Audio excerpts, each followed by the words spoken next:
I think a lot of the questions that we have gotten, and a lot of what we've been thinking about even since we wrote the advisory when these rules came out, is about how this information blocking infrastructure created here relates to the pre-existing HIPAA infrastructure.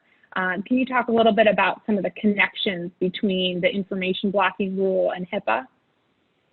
Yeah, absolutely. So as we know, HIPAA provides a significant right of action for patients and for providers and others to access information and healthcare information.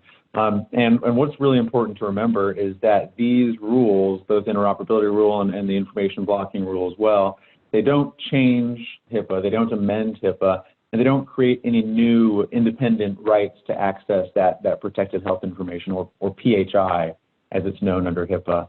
But what these rules do is that they overlay the existing HIPAA framework such that if a party is already legally authorized to receive the PHI, the protected health information at issue, pursuant to a valid treatment, payment, or operations purpose of a healthcare provider, or pursuant to a valid patient authorization. If they're already legally authorized to receive that PHI, then it may be considered information blocking to interfere with that access or to otherwise throw roadblocks in their way. So these information blocking provisions don't require parties to violate or amend their existing business associate agreements. We've received a lot of questions about how they need to change their BAAs based on these new rules, and that's simply not required.